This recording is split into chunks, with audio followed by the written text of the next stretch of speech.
para o Vasco, né? O Vasco estava ali 1-0 para o rival. O Vasco realmente não estava jogando o futebol que o torcedor deseja, mas no final, mais uma vez, conseguiu o empate e o resultado veio mais uma vez, né? O torcedor deseja resultado. Eu sou assim. Futebol no Brasil é resultadista. Se o Vasco jogar igual jogou com o Atlético Paranaense, jogar igual jogou, né, com o Atlético Goianiense, e no final ganhar o jogo, mano, tô nem aí. Agora, é claro que você quer mistar um bom desempenho com o resultado, que aí é o encaixe perfeito do futebol. Mas assim, cara, é jogo difícil, como a gente já esperava. O time da Gávea tem um time mais qualificado, mesmo com peças ali faltando, que a gente sabe que era importante para eles. A gente tem um início de jogo muito bom, os primeiros 8 minutos, eu acho que o Vasco deu uma pressão muito forte, até assustou um pouco o Flamengo e o torcedor. A gente estava ali no estádio, via que o torcedor já estava meio assim, e eu até falei com o Sergião, falei assim, olha para trás. Aí quem estava assim atrás da gente nos vidros era o BAP, o mordedor de. Como é que os caras chamam ele aí? Virilha. De virilha. Aí, estavam todos ali atrás e tal. E aí eles, assustados, que o Vasco começou com uma pressão muito forte. E aí, infelizmente, depois de 15 minutos, o Vasco meio que caiu essa tensão, o Flamengo começou a picar mais o jogo, né, tentou controlar ali, acalmar os ânimos, porque eles viram que o Vasco estava com a intensidade muito forte. E aí o Vasco recolheu muito suas linhas. E aí o Vasco voltou muito para trás, ficou com 2 linhas atrás, ficou no 4-4-2. O Verratti, você viu que nesse jogo até voltou menos, foi até um destaque que o Sérgio tinha feito. O Sérgio tinha feito lá, na hora depois, no intervalo, que ele volta menos, porque ontem realmente tinha uma linha 4-4-2, o Payet ele sobrando à frente, né? E os outros, né? O David e o menino, como é que é o rapaz? O nome do o Jean, voltando, fechando as 2 linhas. Então o time se compactou muito cedo no jogo. Desde o primeiro tempo estava se compactando muito. Foi importante para não tomar gols? Sim. O Vasco pouco espaço deu para o time da Gávea entre linhas, né? Aí no segundo tempo o time volta como sempre um pouco melhor, um pouco mais entendendo da funcionabilidade do jogo, né? O Paiva naquele intervalo sempre traz algo importante da partida e passa para eles, e o importante é dizer que o Paiva tem uma boa leitura e o time corresponde à leitura do Paiva. Isso é um encaixe que poucas vezes a gente vê num clube de futebol. É um técnico olhar um problema no meio do jogo. É isso está acontecendo, a gente tem que corrigir. E o time vai lá e corrige. Mas, infelizmente, mais uma vez, um erro no setor defensivo do lado esquerdo, né, faz com que o Flamengo abrisse o placar ali com o gol do Gerson. Para mim, né, eu acho que não cai a mão, vamos ser sérios, e ninguém vai morrer em botar a culpa em quem de verdade. Cara, o Piton, mais uma vez, é o terceiro gol do Vasco da Gama que o Piton erra. É o terceiro gol. Aí tentam atribuir ao Léo. Ah, porque o Léo foi fazer a cobertura, mano. Você acha que o Arrascaeta não ia entortar o Michael ali? Na frente da área? Ele foi fazer a cobertura. Quem tinha que já falei, quem tem que marcar o último homem dentro da área é quem? A lateral, irmão.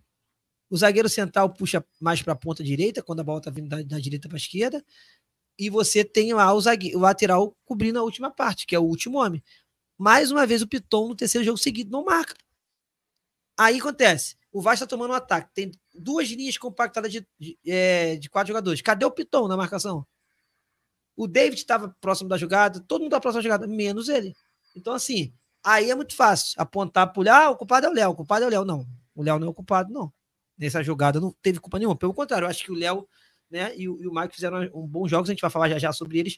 Mas é isso, a leitura do jogo, o Vasco inicia muito bem, depois o time da Gávea equilibra. O time da Gávea teve sim o comando do jogo com a posse de bola, mas não foi uma posse de bola que atacou muito o Vasco, né, que pressionou muito o Vasco. Ele mais se defendeu com a bola no pé para tentar abrir espaço entre as 2 linhas do Vasco do que, de certa forma, ficou massacrando o Vasco ali, igual a gente vê com outros clubes. Mas é isso, 1-1, um ponto importante. Poderia ter sido um 2-1, né, Verratti? Mas você tem crédito na casa, mas tem que falar. Não, tem que ser falado sim. Ô, Andrezão, jogo aí ontem, né? Começamos, como o Mumu mesmo falou, até surpreendendo o torcedor vascaíno, que o Vasco foi para frente, foi buscar tentar o resultado, foi pressionando a zaga no início, a zaga do adversário no início, e depois deu uma acalmada, né? Normal no futebol. Eu quero saber de você aí, cara, os pontos positivos, pontos negativos que você pode tirar dessa partida diante do Flamengo? Cara, assim, a gente falou muito sobre isso ontem, né? O Vasco ele teve oito bons primeiros minutos, né? Surpreendendo, indo para cima, tentou surpreender o Flamengo, mas não conseguiu. Depois o Flamengo equilibra o jogo, ele fica ali mais uns 10 minutinhos de um jogo equilibrado, e aí depois só dá Flamengo. Mas lembrando que durante o jogo todo, o Flamengo praticamente teve quatro jogadas só a gol. Tá? Que foi no primeiro tempo aquela cabeçada queima-roupa que o Léo Jardim defende, né? Depois aí tudo no segundo tempo, que foi a bola da trave do Bruno Henrique, teve o gol deles do Gerson e teve aquela cabeçada do Léo Ortiz na trave. Fora isso, os caras no gol não levaram tanto perigo assim, né? Eu achei o sistema defensivo do Vasco jogou muito bem, o Léo e o Maicon, né, jogaram bem, estavam bem sustentados também pela dupla de volante. Mas no momento do gol, inclusive hoje eu vi uma análise muito bacana do Thiago Life, né? Ele pegou algumas fotos e foi num contra-ataque. O que a galera tem que entender é que o gol ele é baseado num contra-ataque, né? E aí você tem os dois volantes, mais o Payet e os três atacantes acima da linha de meio de campo, e a bola sobra ali no meio. Quem faz o passe para o Wesley, e aí você vê que o Piton ele estava na posição correta e ele sai para dar o combate em cima do Wesley, que é o lateral que está subindo. E aí eu vejo assim, o Gerson abriu pela direita, né? E o Léo estava acompanhando ele, sobe acompanhando, o Maicon fica no Arrascaeta e o PH fica com dois jogadores. Eu não lembro que um era o Carlinhos, que estava bem aberto na ponta, e tinha mais um jogador com o PH. Eu acho que o Léo vacilou, porque quem dá o bote no Wesley é o Piton, que fez o certo, que era a pessoa certa para dar esse bote, era o único que estava na linha correta, né? E o Jé que vacila para mim aí é o Léo, e aí a única falha para mim foi o Léo, que como o Maicon estava no Arrascaeta, o Léo deveria ter ficado no Gerson, né? O Arrascaeta viu e tocou para o Gerson fazer o gol. Única falha para mim da zaga foi nesse lance, tá? A zaga postou bem. A gente tem que dar méritos também para os caras, né, que fizeram a jogada de contra-ataque rápido, assim como a gente fez no nosso gol. E aí a prepotência ela antecede a queda, né? Que foi o que o Flamengo fez. Tentou se lançar para fazer mais um gol e acabou tomando um contra-ataque aonde, quando se você pegar o lance, o Emerson vai cruzar a bola, tem 3 jogadores do Vasco dentro da área, 4, se eu não me engano, e só 2 do Flamengo, né? Eles subiram todos para tentar fazer mais um gol e acabaram tomando um gol no contra-ataque também, né? Falha deles. Eu queria que mostrasse esse lance aí desde a sua origem, que é um contra-ataque deles. O time do Vasco está todo lá em cima, eles roubam a bola e aí tem todo o contra-ataque, toda a montagem. Mas fora isso, cara, assim, a gente foi na garra, é um time que a gente tá sabendo sofrer, né? A gente é um time bem mais fraco do que, infelizmente, a gente tem que admitir isso, do que o rival. O rival hoje tem muito mais peças do que a gente, um time mais qualificado, mas que a gente soube sofrer, a gente soube aguentar a pressão deles, né? Tivemos a chance de virar o jogo, não aproveitamos, né, a oportunidade. Acho que o Verratti ali fomeou, como eu tenho algumas críticas a Paulo Henrique. A gente falou isso muito na transmissão, né, Digão? Paulo Henrique e o próprio Emerson Rodrigues, eles fomiam demais, né? E o Verratti também, assim, ele falou, cara, se eu entrego essa bola aqui pro Emerson, o Emerson não vai me devolver a bola, cara. Ele vai para cima e vai. E aí, cara, são as decisões erradas no último terço, tá? Mas eu acho que o Paiva foi muito feliz, muito inteligente. O gol do Vasco sai de uma roubada. Depois eu fui parar para olhar o lance completo, Digão. Os 5 jogadores que o Paiva colocou no segundo tempo participaram do gol. Naquela hora que o Léo Pereira cai na área, quem retoma a bola e faz o lançamento para o Ryan foi o Cocão, Matheus Carvalho. Matheus Carvalho toca para o Ryan que toca para o Emerson, que cruza para o Puma, que cruza para o Desculpa. Dá uma ajeitada pro Coutinho. Isso, ajeita pro Coutinho. Então, assim, cara, o Paiva tá com a estrela, cara. Tudo tá dando certo para ele. E graças a Deus, cara, quando a gente coloca jogador que vem do banco e os caras rendem, dificilmente a gente tinha essa possibilidade de ter jogador rendendo, né? A gente passava raiva. E graças a Deus foi bom. Ponto negativo, igual você falou, para mim, foi o Jean. Acho que o Jean, ele, tipo assim, ele tá jogando na posição errada, tá? Opinião minha, ele tá na posição errada. Ele joga pela esquerda, ele tá fazendo uma ajuda ali. Ele tava muito desligado no jogo.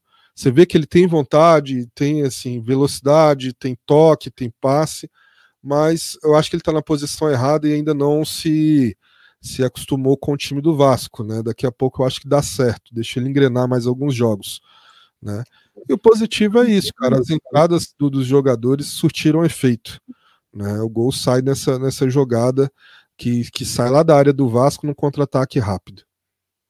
É isso daí, galera. Antes de fazer uma pergunta pro Mumuzinho aqui, 802 aparelhos conectados conosco neste exato momento aqui. A audiência é muito, mas muito boa, muito positiva aqui.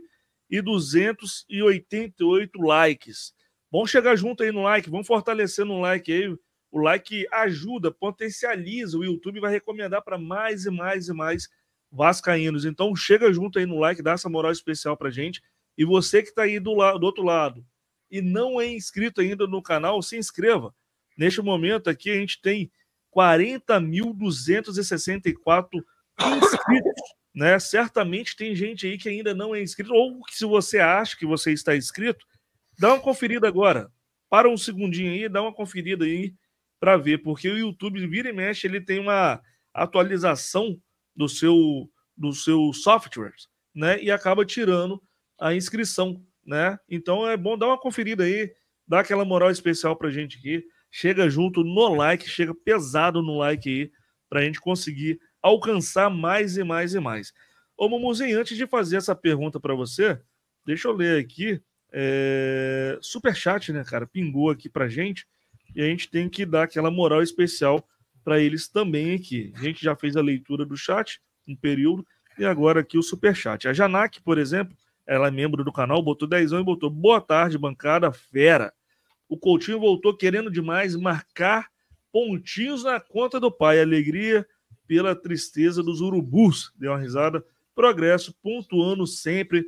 Like garantido. Muito obrigado aí, Janak. Tamo junto. Forte abraço. O Rodrigo César, que é membro do canal, também botou aqui, ó: boa tarde, boa semana. Quero Léo e Maicon longe do Vasco, mas ontem não tiveram culpa do gol. Foi qualidade do adversário, disse aqui nosso amigo, meu xará, Rodrigo César. Tamo junto aí.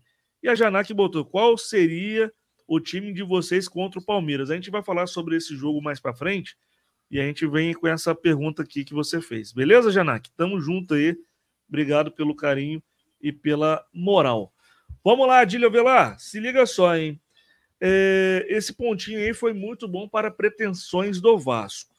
Existe um Vasco antes do Pedrinho e Paiva, né?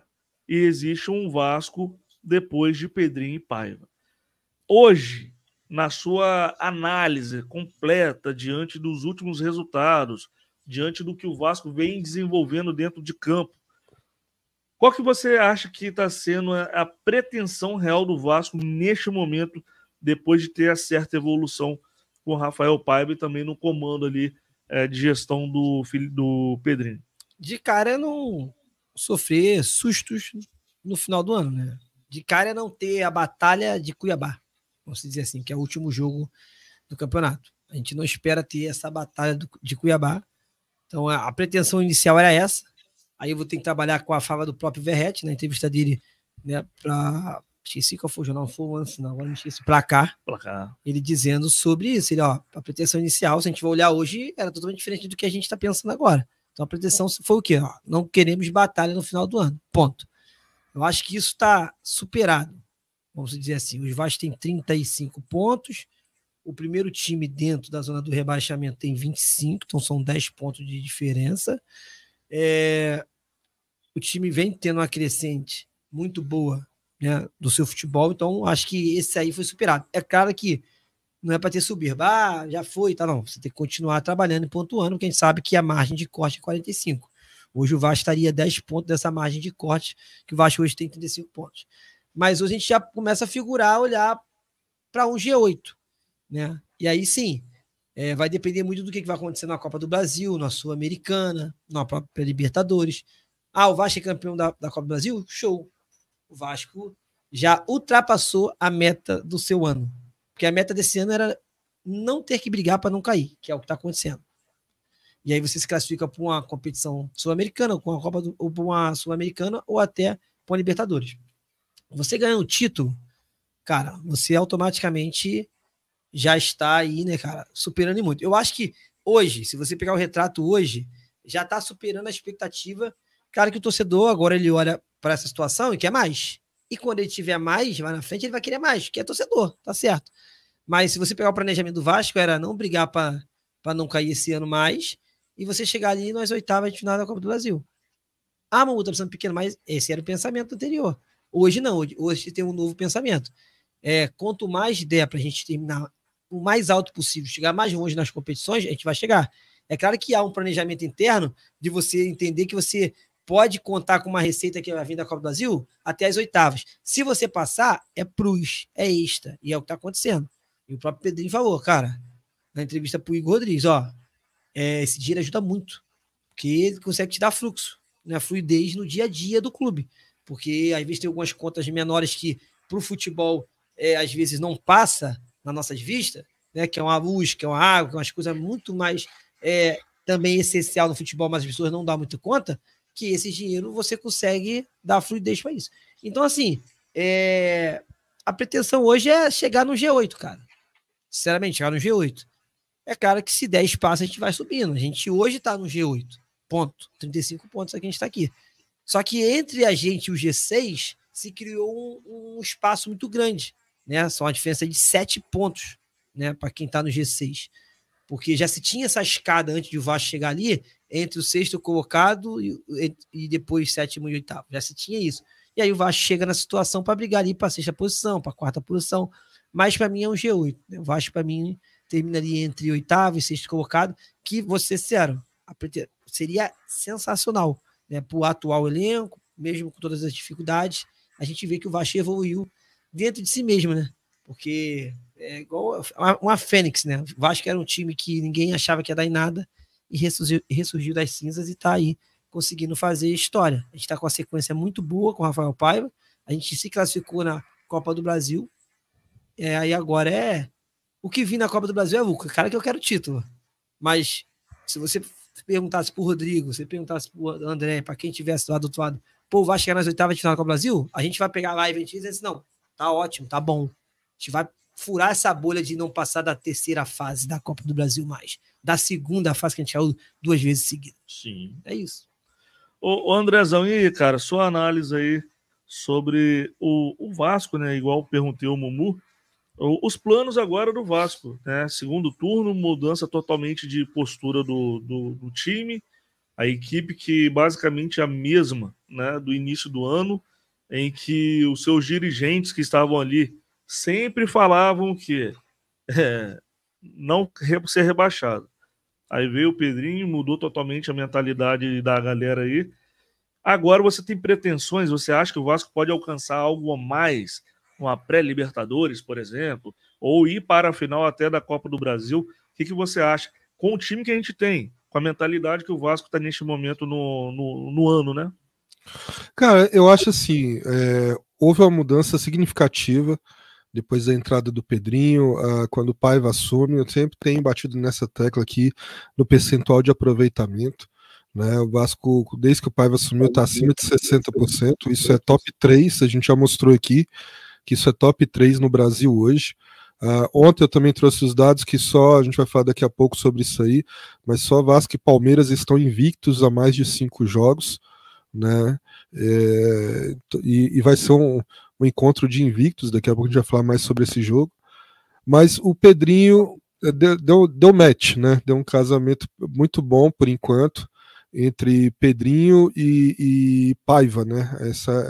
essa entrada dos dois aí deu o Vasco mudou da água para o vinho. É claro que ainda não é aquele vinho, né, antigo, bom, aquele com mais de 50 anos, de 10 anos, 20 anos, né? Mas mudou da água para o vinho. O Vasco é um time hoje que está competitivo, né? Consegue chegar. Eu acho que o torcedor do Vasco hoje não teme, sendo bem sincero, não teme mais nenhum time, né, do Brasileirão. Eu acho que a gente está entrando numa sequência que vai ser, eu acho que a sequência mais difícil. E a gente teve a primeira batalha ontem, né? A gente pega pegou o Flamengo, empatou, depois a gente vai pegar o Palmeiras e depois a gente vai pegar o Cruzeiro, né? E aí depois a gente pega um Juventude, dá aquela amenizada.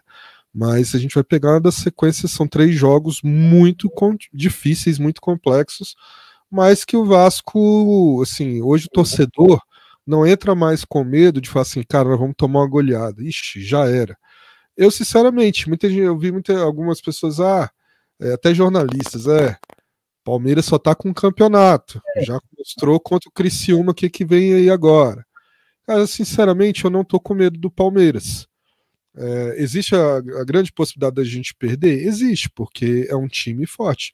Mas eu não tenho esse medo assim, vamos ser goleado, o Palmeiras vai acabar. Não vai, cara. Existe a possibilidade de a gente perder, mas eu hoje estou muito mais confiante no Vasco, mesmo tendo essas falhas, não sendo um super time, mas é um time totalmente competitivo, é um time que não se entrega fácil. E, cara, a maior mudança do Vasco, depois da entrada do Paiva e do Pedrinho, é a palavra do Pedrinho quando fala assim, o Vasco não negocia, né, de qualquer jeito as suas derrotas, né, nem vitórias, o time vai para frente, vamos levantar a cabeça. E, cara, é um time que hoje, tipo assim, toma um gol, beleza, tomamos um gol, mas a gente não vai abaixar a cabeça, não vai dizer. Eu lembro muito disso, a gente, 97, 98, até 2000, ali a gente tinha muito disso, nem sempre a gente saía ganhando todos os jogos, mas a gente já tá uma confiança tão grande que o Vasco ia virar, que o povo já começava a cantar, tomava gol e já começava a cantar, o Vasco é o time da virada, o Vasco é o time do amor, e acontecia, cara, as viradas. E eu tô vendo o ressurgimento disso. Assim, não é assim, a gente vai ganhar todas e tudo, mas, cara, eu vejo um time guerreiro que não vai esmorecer com o gol que toma, né? Vai acontecer algum tropeço? Vai acontecer, né? Existe as possibilidades de mais derrotas até o final do campeonato? Tem.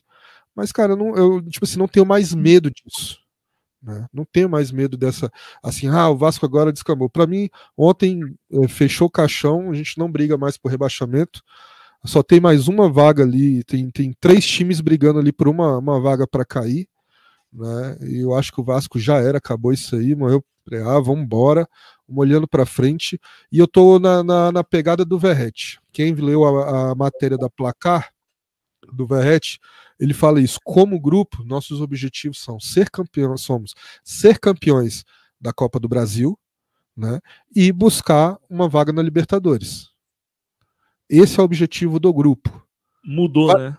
Mudou. Ele mesmo falou no início do ano a gente não tinha esses objetivos. Agora a gente tem esses objetivos. E são totalmente possíveis, estão bem aqui na nossa frente. Só depende do time. Então, assim, eu acho que agora é buscar isso.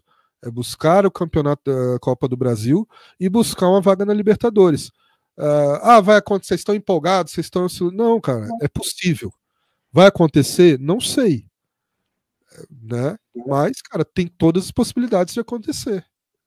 A gente que, assim, a maioria aqui do chat aqui, né, batia na gente quando a gente falava que o Vasco tava ali entre os 10 primeiros. Não, o time vai brigar para não cair, esse time já era. Como o Digão falou, é o mesmo time que começou o campeonato. É claro que agora a gente teve, igual ontem. Ontem começou a fazer os efeitos dos jogadores que chegaram. A gente começou a ver os efeitos. Né? Agora, daqui para frente, a gente vai ter, porque agora deu tempo.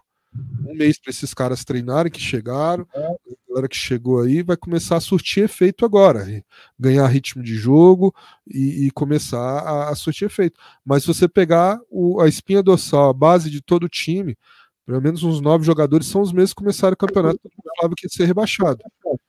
Né? Então vamos para frente, acreditando muito a aí. linha defensiva toda. A linha defensiva toda, lá no ataque o David e o Verrete, e só o meio que não só o meio que eu não vou falar que era o mesmo do início do ano.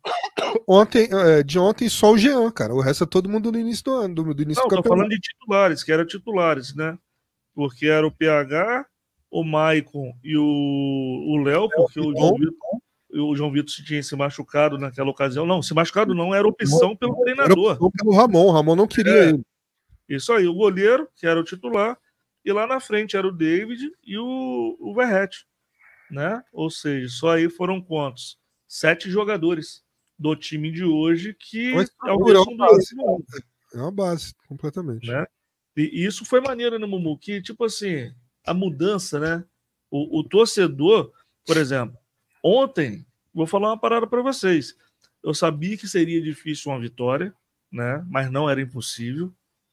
E em nenhum momento, principalmente no início do jogo, eu achei que o Vasco iria perder esse jogo. Sabe por quê? Eu tava vendo o Vasco se impondo ali. E isso é uma coisa que a gente não via, né? Como característica desse time. Então, tipo assim, eu não sei sua avaliação, você dentro do estádio, mas o que me transpareceu no início do jogo, na hora que apitou o jogo, a gente não vai perder o jogo. Não sei se vai ser uma vitória, não sei se vai ser um empate, mas perder os 3 pontos a gente não vai. A gente pode tirar no máximo, fazer no máximo ali, tirar 2 pontos, né? O mínimo, na verdade, o mínimo que a gente poderia fazer é tirar 2 pontos dele, que é o que aconteceu, né? Assim, cara, eu também, quando estava no estádio, a gente conversando lá com o restante dos nossos companheiros, né, jornalistas, eu falava sobre isso, cara. Eu acho que o Vasco não perde. Na verdade, eu venho falando isso há uns dias, né? Eu até falei que o Vasco ganharia o jogo. Eu falei que o Vasco ganharia o jogo. E faltou um detalhe para não ganhar. Verrete, num detalhe ali, a gente acabou não ganhando. Mas é porque esse time hoje, ele não dá mais medo de a gente ver jogo do Vasco. A gente não vai mais pro estádio, né? E, pô, caraca, será que o Vasco ganhou hoje? Pô, será que o... Não, esse time a gente sabe que se não der pra gente ganhar, a gente vai empatar, pô. Entendeu? Mas perder vai acontecer em algum momento, fato, não tem jeito, isso vai acontecer. Em algum momento ali da competição vai rolar de a gente sofrer uma derrota, mas ele vende suas derrotas caras demais. Hoje o time do Vasco é um time que não desiste do jogo. Antigamente você viu o Vasco tomar um gol, o que você falava? No máximo empata esse jogo aí. E sim empatar. E no erro do time adversário muito grande. Esse era o retrato. Hoje não. Hoje o Vasco toma um gol e o torcedor tá assim, ó. Cara, o Vasco vai fazer um gol. O torcedor ontem no Maracanã tá, o Vasco vai empatar esse jogo aí. O Vasco vai virar esse jogo aí. Volta dizendo, virou no detalhe. Um detalhe, porque o Verrete ali naquele momento... O Verrete abaixou a cabeça. Se é um cara ali... Não é que o Verrete foi olho grande, né? Cara, é característica do atacante, centroavante. Ele vai arrastar pra tentar chutar. Mas se ele pega e joga no ponto futuro, acabou, mano. Acabou. O cara... O Emerson Peladeiro tava passando igual um... Parece que tava correndo tiroteio. Voado pra poder fazer o gol. Mas não aconteceu a jogada. Então, assim... Hoje a gente não tem mais esse medo. Hoje a gente não tem mais esse receio de ir pro estádio e, cara, será que vai ganhar ou não vai ganhar? Cara, que os resultados estão ali. Pode ser uma vitória, uma derrota ou um empate. Mas hoje, você viu o Vascaíno indo pro estádio sabendo, ó, se eu não ganhar esse jogo, eu vou empatar. Que era uma sensação anterior ao contrário. Pô, eu vou perder esse jogo. Não, mas dá pra mim empatar. Hoje não. Hoje a mentalidade é de vencer, vencer, vencer. O Rafael Paiva fala isso muito nas suas falas no pós-jogo, né, nos bastidores. O que ele sempre fala? Ele, ó... a gente tem que se acostumar a vencer, a gente tem que gostar de vencer, porque tem time que vence, 1, 2, aí empata, mas o cara não toma gosto da vitória. Vencer, para ele se torna, deu para vencer hoje, não, tu tem que gostar de vencer, gostar de estar todo jogo vencendo, né, tanto na Copa do Brasil, como na Libertadores. O Vasco está com 6 jogos de invencibilidade no Brasileiro, são 3 vitórias e 3 empates. Perdeu o jogo pro Atlético Paranaense por 2-1, lá na classificação da Copa do Brasil, perdeu. Mas tirando esse jogo, vai estar com uma sequência muito boa. E o mais importante é que a gente classificou mesmo com a derrota, porque a gente tinha feito um placar em casa.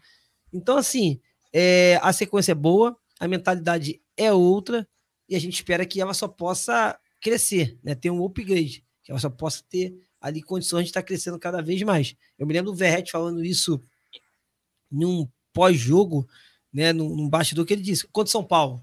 Viu contra São Paulo, Vasco 4-1, ele no vestiário, ele fala, ó, é isso aqui que a gente jogar. Abaixo disso aqui é inaceitável. É isso que a gente tem que fazer. É aqui. E é daqui para cima. E a gente, às vezes, oscila. Oscilamos contra o Bragantino, oscilamos contra o Criciúma. E aí tem que voltar a batida de novo. Ó, lembra do jogo do São Paulo? Lembra do jogo tal? É isso aqui que a gente tem que demonstrar de futebol e entregar. E é o que a gente espera que o Vasco possa fazer até o final da temporada. Aí, igual o pessoal está dizendo muito assim, mas o Paiva tem sorte. Mas no futebol você precisa ser competente, ter time bom e ter sorte, irmão. Se você não tiver sorte, esquece. A sorte vem ao lado dos competentes. Tem que ter sorte. Futebol, se você não tiver sorte... Mano, o Vasco caiu, mano, pra segunda divisão. O Fortaleza ficou por causa de um gol, velho. Isso não é falta de sorte? Tomou um gol a mais do que o cara? Então, tipo assim, cara, o Vasco vivia sempre sem sorte no futebol. Futebol é uma pitada de muita qualidade, uma pitada de um bom técnico, mas você tem que ter ali, ó, o ciscozinho da sorte. E o Vasco tá tendo, isso que importa. E olha só, Digão, o SofaScore aqui, eles trazem... Soltou nesse exato momento. Sim. O Vasco tem a maior sequência invicta atual do Brasileirão 2024. Né? A equipe saltou de 13º para a 8ª colocação. São 6 jogos de invencibilidade, 3 vitórias e 3 empates, nenhuma derrota, 66% de aproveitamento, 10 gols, 6 gols sofridos, são 5,7 finalizações para marcar um gol, 14,2 finalizações para sofrer gol, né? 49% de posse de bola em média.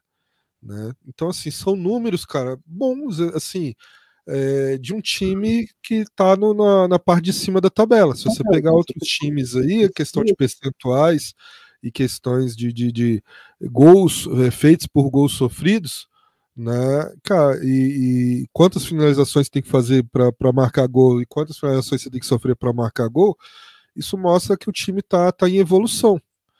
É da forma que a gente queria ainda? Não, mas é um time que está pontuando, é um time que está conseguindo vitórias, está conseguindo empates, né? A gente vem aí nessa sequência, só Vasco e Palmeiras é o outro time que está também há mais tempo invicto, está com 5, né? Só que eles têm 4 vitórias e um empate, eles vêm de 4 vitórias consecutivas, então meio que vai ser um combate de invictos aí no próximo domingo. Né, vai ser muito interessante esse jogo, mas a gente vê o Vasco, mesmo que não seja do jeito que a gente goste, do jeito que agrade os nossos olhos, mas é um Vasco que em números está evoluindo bastante, cara. Não tem como correr contra os números, você ficar brigando com os números. Não tem como, entendeu? O Vasco está em evolução. Não é como a gente sonha, não é como a gente imagina. A gente queria ver ontem, o espírito ontem era de ganhar para vingar a derrota do primeiro turno. A gente entende isso. Mas, assim, quem tem total consciência, se consegue ler um pouco mais o jogo em números, entende, cara, que infelizmente ainda o rival é muito superior a gente em questão de elenco, né? E a gente conseguiu segurar eles, né? Eu vi muita gente, inclusive o rapazinho deles lá, que tá lá nos Estados Unidos, o tal do Paparazzo lá, tentando desmerecer o empate do Vasco, rindo dos vascaínos que estavam comemorando o empate. Eu acho que a comemoração ontem do vascaíno não é pelo empate em si, mas é principalmente pelo Coutinho, cara.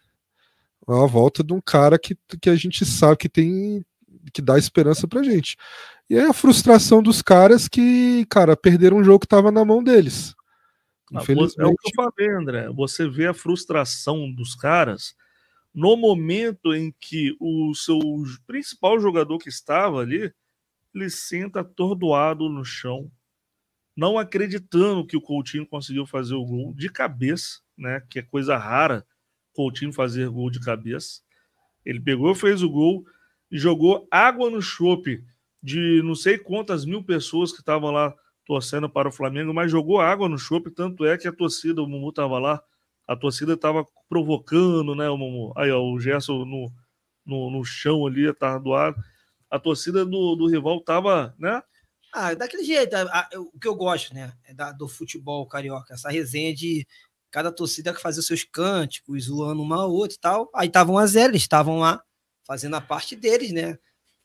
tentando zoar a torcida do Vasco, e aí o Vasco empata o jogo. Antes do Vasco empatar o jogo, eles já estavam ali cantando e tal, meio que achando que o jogo Já tava ganho pra ganho eles. e tal, tava controlado. E aí o Vasco vai lá, me faz um gol. E aí, cara, assim, antes do gol, se você pegar, e aí esse é meu maior medo no Vasco, possa acontecer com a torcida do Vasco, espero que não, é a elitização da torcida. Assim, eu entendo que quanto mais o time é qualificado, mais você vai ter que aumentar o valor do ingresso, as coisas todas, é normal, é um mundo capitalista. Só que o meu maior medo é de ver um dia a torcida do Vasco acontecer o que aconteceu com a torcida do time da Gávea. Porque, cara, quando as pessoas falam que é torcida de teatro, cara, é impressionante o como você vê.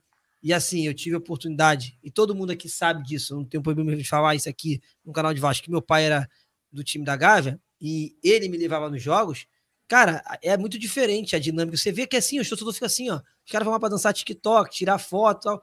Não é aquele torcedor que você via antigamente, igual é o do Vasco hoje ainda. Entendeu? Aquele torcedor raiz que vai pro estádio, vai lá, briga, né? Xinga, pula, tosse, canta o tempo inteiro. Cara, a torcida do Vasco ontem era nitidamente em menor número, porque houve toda aquela, né, brincadeira da facial, a gente viu o que aconteceu. Mas você viu que quando a torcida do Vasco começava a cantar, irmão, acabou o Maracanã. Eles não conseguiam abafar, não conseguia. Por quê? Porque ainda quem vai para os jogos do Vasco é a torcida raiz, cara. É uma torcida que, cara, tá com um grito entalado na goela, é a torcida que tá carregando esse clube nos últimos 20 anos aí, no mínimo. Então, assim, eu espero que, né, mesmo que o Vasco venha se potencializar dentro de campo, se torne uma potência de novo no futebol brasileiro, mas que o clube, né, em si, aí eu não sei quem vai estar na gestão, isso aqui vai ser para um futuro, né, até de um investidor, que, cara, que não deixa perder isso, né, que mantenha esse torcedor raiz mesmo do Vasco, aquele que canta, grita. Pô, tu vê uma foto da Vasco, do perfil do Vasco, o torcedor deitado em São Januário abraçando, tipo assim, um sentimento de pertencimento mesmo. O cara tá abraçando o estádio dele no chão, deitado, depois que o Vasco virou o jogo contra o Atlético Paranaense. Isso é torcida, velho. Eu acho que é uma inveja, que existe, não só do rival, tá? De várias torcidas. E aí eles tentam menosprezar. Pô, os caras comemoram a vitóriazinha, comemoram o empate. Não, cara, a gente foi forjado no sofrimento, irmão. Essa torcida de hoje do Vasco, ela é forjada na luta. Ela sofreu com o time lá embaixo, no fundo do poço. E, cara, independente, a gente sabe valorizar hoje cada resultado. Eu acho que a torcida do Vasco hoje ela tem a maturidade de entender o momento do time. É claro que a gente, por várias vezes, está insatisfeito, a gente quer, o nosso sonho ainda ver um Vasco chegando com tudo, mas ao mesmo tempo a gente é um time que, pô, a gente apanhou, né? Mas a gente esteve junto, né? A gente sempre teve leal, a gente sempre teve do lado, né? A gente nunca abandonou, nunca largou a mão de ninguém, tá todo mundo lá, segunda divisão. Várias derrotas vexatórias, tudo, mas a gente teve lá. No outro jogo, a torcida tá lá. Então, assim, esse é o verdadeiro sentido de torcer, entendeu? Acho que o vascaíno ele aprendeu isso e sabe valorizar todo e qualquer ponto, qualquer movimento, qualquer crescida, qualquer situação que o Vasco se encontre, a torcida sabe valorizar isso. E, cara, é mais do que nunca isso é provado, cara. O Brasil, o mundo não está preparado para o dia que o Vasco for campeão, irmão. Mas não está preparado. O canto já diz, né? Nunca vão entender esse amor. É porque, cara, assim, é chato a gente falar porque a gente é Vasco. Então fica parecendo que eu tô, puxando a sardinha pro meu lado. Vem, pra mim. Mas, cara, sabe com o que eu fico? Muito. O cara fala do jogador, cara. Esses dias mesmo agora, um jogador que jogou no Fluminense, esqueci o nome dele agora. Wagner? O Wagner disse, cara, olha só, eu joguei no Fluminense, fui campeão no Fluminense. Foi campeão da Libertadores. Não, foi brasileiro. Eu fui campeão brasileiro no 2012, Fluminense. Né? Olha só, eu chegava no meu apartamento, no meu condomínio, cara, eu só fui contratado pelo Vasco. Eu só fui contratado, não tinha nem entrado em campo. É maluco, cara. Diferente. Eu não conseguia andar na cidade. Então, tipo assim, eu fico muito com a fala dessas pessoas que estiveram no Vasco. E ó, aqui, ó, Não foi nesse Vasco que está começando a ter caminhos, né, a mares mais tranquilos, não. Tem um detalhe, o Wagner esteve num time que foi polêmico pra caramba. É o que eu tô falando, não era um Vasco que você viu hoje se organizando, não. Era um Vasco muito bagunçado. E mesmo assim, todo jogador, mano, que joga aqui fala, pode sair daqui chateado ou não, de falar, cara, é muito diferente. É porque, cara, aí eu me arrepio de falar, mas é porque é um poder de pertencimento. O torcedor do Vasco, por ele ser assim, desde a sua origem, né, ser um clube que tem um estádio que o seu próprio torcedor foi lá e investiu para trazer, e isso foi sendo entregue, né, em geração a geração, o vascaíno ele tem, né, um sentimento de pertencimento do seu clube. Por isso foi uma luta muito grande essa situação. Vende ou não vende? Porque no vascaíno em si doía muito. Mas ele entendia também que a situação estava caótica. Mas também não esperava que ia cair na mão de uma empresa que caiu. Mas, assim, o sentimento de pertencimento ele é até hoje. E digo para você, aí, né, o próximo gestor, né, que se for comprar, vender ou se vai se continuar com o associativo, não sei como é que isso vai se desenrolar, mas até então as palavras do Pedrinho é que sim, precisa de um novo investidor. Cara, tem que ser muito bem escolhido e mostrar para ele, tá vendo isso aqui, ó? Isso aqui é uma torcida que você é o dono do clube que você comprou, mas ela é dona do clube mesmo você tendo comprado. Você só tá no papel. Você só tá no papel. Então, tipo assim, ó, agrada ela, acompanha ela, tu tem tudo, irmão. Eu já brinquei aqui, falei isso várias vezes. Se você mandar comprar pão na padaria do André, porque vai ajudar o Vasco, a padaria do Rodrigo vai falir, irmão. Porque o Vasco é maluco. Entendeu? Ele vai lá, vai deixar o André rico, tu vai morrer na míngua. É o mesmo pão, às vezes o teu pão é até melhor do que o do André, mas ó, é porque ali ajuda o Vasco. O Vasco aí não vai, irmão.